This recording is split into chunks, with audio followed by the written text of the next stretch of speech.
अब वो खबर जिसने पूरी दुनिया में तहलका मचा रखा है, जिसे लेकर दुनिया के 50 मुल्क फ्रांस के खिलाफ खड़े हो गए हैं। कल नीस शहर में आतंकी हमले के बाद भी मुस्लिम देशों में फ्रांस के खिलाफ विरोध प्रदर्शन जारी रहे। किसी मुस्लिम नेता ने आतंकी हमले की निंदा नहीं की। फ्रांस के राष्ट्रपति ने कहा कि कल हुआ हमला दुनिया भर के कैथोलिक ईसाइयों पर हुआ। इस धार्मिक आतंकवाद के खिलाफ फ्रांस को भारत समेत कई देशों ने खुलकर समर्थन देने का ऐलान किया है। धर्म के आधार पर दुनिया किस तरह बंट गई है, इस रिपोर्ट में देखिए।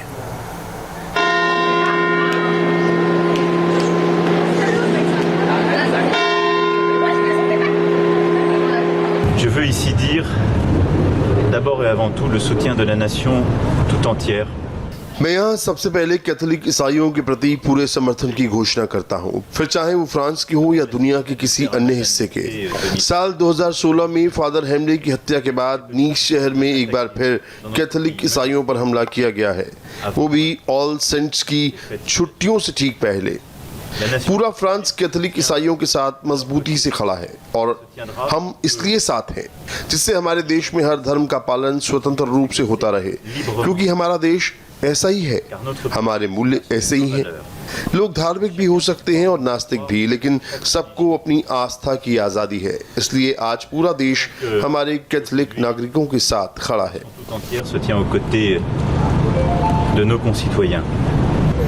ये फ्रांस के प्रेसिडेंट का क्लियर मैसेज है। फ्रांस कट्टरपंथियों के निशाने पर है। कैथोलिक ईसाई इस्लामिक आतंकवाद का टारगेट बन चुके हैं। फ्रांस के नीस शहर में चर्च के भीतर टेरर अटैक, 3 लोगों को कत्ल कर दिया गया, जिनमें से 2 की हत्या उनका गला काट कर की गई। हमलावर 21 बरस का मुसलमान नौजवान था। अल्लाहू अकबर के नारे लगा रहा था।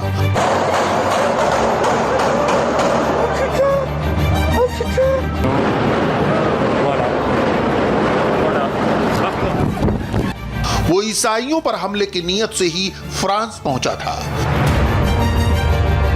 फ्रांस के राष्ट्रपति ने कैथोलिक ईसाइयों और इस्लामिक आतंकवाद का जिक्र क्यों किया, उसे समझने के लिए पड़ोसी मुल्क पाकिस्तान के प्राइम मिनिस्टर इमरान खान का यह बयान सुनिए।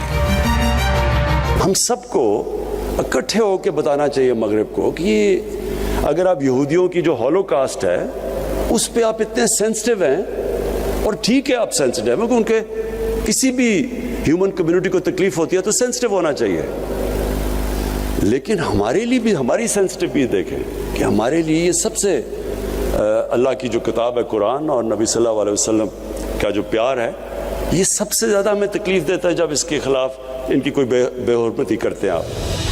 यानी एक तरफ इस्लाम है, दूसरी तरफ ईसाइयत। इस्लाम के मानने वालों का इल्जाम है कि फ्रांस में कार्टून बनाकर उनके आखिरी पैगंबर मोहम्मद का अपमान किया गया, तो कैथोलिक देश फ्रांस के प्रेसिडेंट कह रहे हैं कि यह अभिव्यक्ति की आजादी है और वो इस आजादी के लिए डट कर खड़े रहेंगे। 2 मुसलमानों ने अपने पैगंबर के अपमान का बदला लेने के लिए 4 लोगों को मार डाला, 3 की हत्या चर्च के भीतर की गई। तो फ्रांस के कैथोलिक प्रेसिडेंट ने चर्च के भीतर हुए इस हमले को दुनिया भर के कैथोलिक ईसाइयों पर हमला बताया। फ्रांस के राष्ट्रपति मैक्रो ने नीस में गुरुवार को हुए टेरर अटैक के बाद अपने बयान में नीस के जिन फादर हेमले का जिक्र किया, उसके मायने समझिए। फादर याक हेमले को यूरोप में 21वीं सदी का पहला कैथोलिक शहीद कहा जाता है। वर्ष 2016 में 2 युवकों ने धर्म के नाम पर फादर हेमले को मार डाला था। फादर हेमले की हत्या नीस शहर के एक चर्च के भीतर ही की गई थी, वो भी सिर्फ इसलिए क्योंकि वो ईसाई धर्म को मानते थे। फादर हेमले के हत्यारे मुसलमान थे और इस्लामिक स्टेट को मानते थे।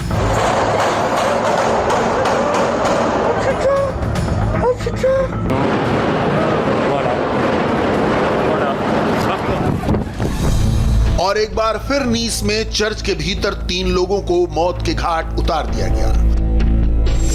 फ्रेंच प्रेसिडेंट मैक्रो ने नीस पर नए आतंकी हमले को फादर हेमले के कत्ल से जोड़कर इस्लामिक कट्टरपंथ के खिलाफ खुली जंग का ऐलान कर दिया है, क्योंकि गुरुवार को जब मिडिल ईस्ट के मुसलमान अपने पैगंबर मोहम्मद की सालगिरह ईद मिलाद उन नबी मना रहे थे, तब फ्रांस पर आतंक का सीरियल अटैक हुआ।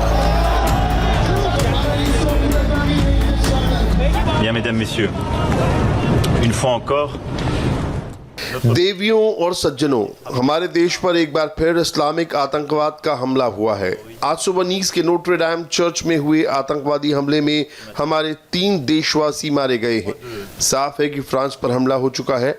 आज ही सऊदी अरब के जेद्दा में हमारे काउंसलेट को निशाना बनाया गया और एक बार फिर हमारे देश में हमलावर गिरफ्तार किए गए हैं। au même moment, nous avions terror attack को इस्लामिक आतंकवाद कहने की ये बेबाकी ही फ्रांस के इस्लामिक टेररिज्म का टारगेट बनने की वजह बन गई है और फ्रांस के खिलाफ, मैक्रों के खिलाफ इस्लामिक कट्टरपंथ की ये आग पूरी दुनिया में भड़काई जा रही है।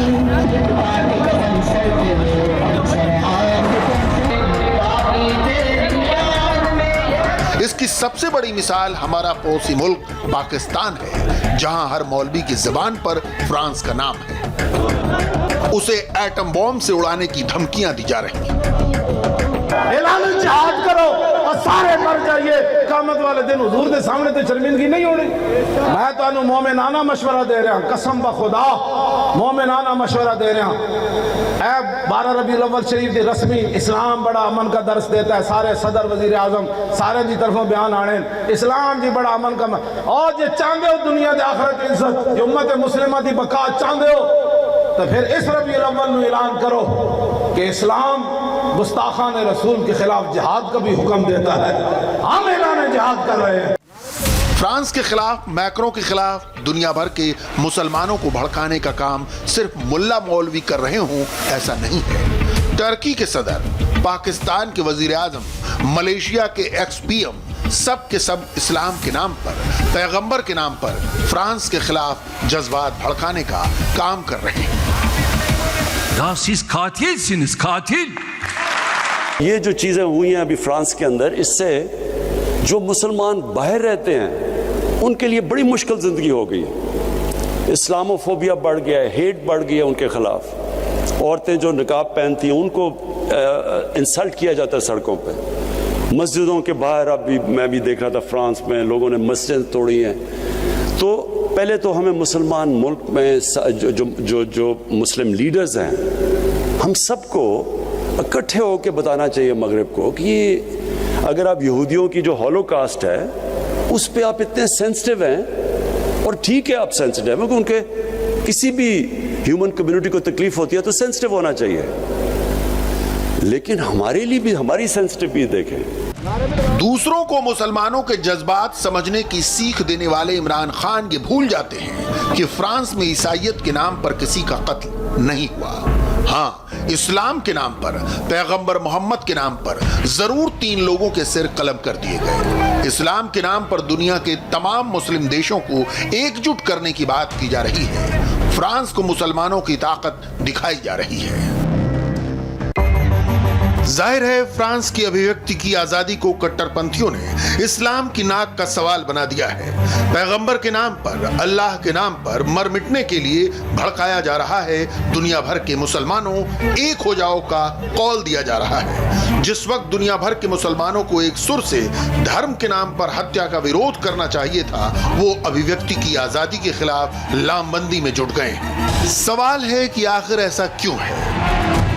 इस्लाम धर्म के मानने वालों और ईसाइयों ने लंबे समय तक धर्म युद्ध लड़े हैं। दोनों ही धर्मों के लोग मिडिल ईस्ट से लेकर एशिया और यूरोप तक अपना वर्चस्व स्थापित करने के लिए एक दूसरे का खून बहाते आए हैं। आमतौर पर इस्लाम और ईसाइयत के बीच का ये झगड़ा अपने अपने पॉलिटिकल इन्फ्लुएंस को बढ़ाने का रहा, लेकिन फ्रांस और इस्लामिक देशों का मौजूदा टकराव मजहबी ज्यादा है।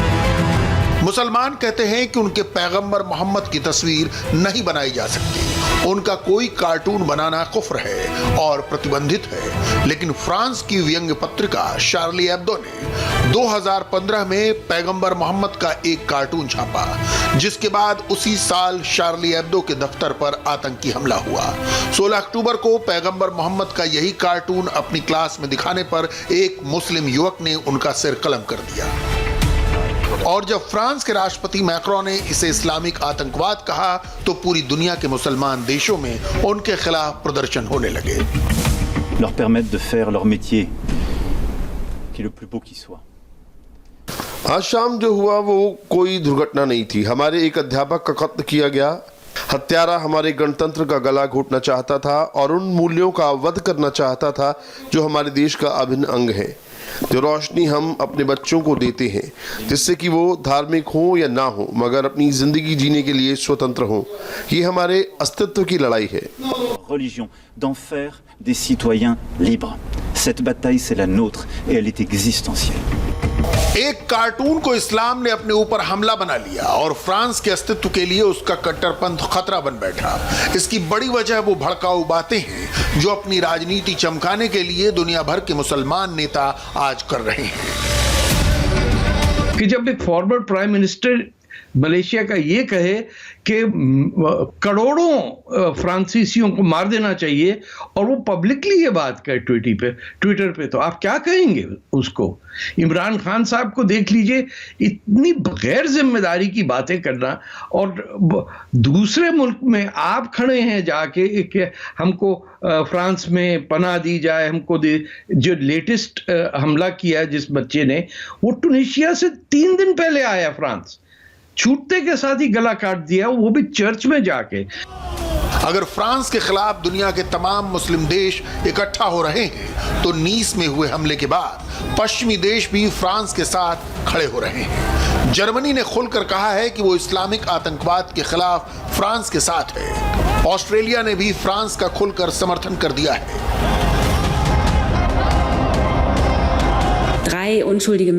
3 बेगुनाह लोगों को बेहद निर्मम तरीके से मार डाला गया। कई लोग गंभीर रूप से जख्मी हो गए। जर्मनी की संघीय सरकार फ्रांस की एक ईसाई इबादतगाह या चर्च पर इस्लामिक आतंकवादी हमले से सदमे में है। जर्मन चांसलर ने खुद कहा है कि जर्मनी धर्म के आधार पर हिंसा के सख्त खिलाफ है। ऑस्ट्रेलिया फ्रांस में निर्दोष लोगों पर हुए भयंकर आतंकवादी हमले की कड़ी निंदा करता है। ये आतंकवादी हमले कतई निंदनीय हैं। वो बेहद घटिया हरकतें हैं। ये कुछ लोगों या उनके परिवार पर हमला नहीं, ये स्वतंत्रता पर हमला है। जब हम फ्रांस के बारे में सोचते हैं तो स्वतंत्रता का ख्याल आता है और हम फ्रांस की जनता की आज़ादी के साथ मजबूती से खड़े हैं। And we stand with the people of France. Europe के अन्य देशों ने भी इस्लामिक आतंकवाद के खिलाफ फ्रांस के खुले समर्थन का ऐलान किया है। उनके मुताबिक ये लड़ाई सभ्यता की है, उन मूल्यों की है जिनकी रक्षा के लिए आज फ्रांस खड़ा है, जिनकी हिफाजत के लिए हर उस इंसान को खड़ा होना चाहिए जो इंसानियत में यकीन रखता है। किसी भी धर्म से पहले मानवता को तरजीह देते हैं, क्योंकि मानवता किसी भी पैगंबर, किसी देवता या किसी धर्म के नाम पर किसी की जान लेने की इजाजत नहीं देती। इसीलिए इस संघर्ष में भारत भी पूरी मजबूती से फ्रांस के साथ खड़ा है। तो मजहब के नाम पर बंट रही दुनिया में नैतिक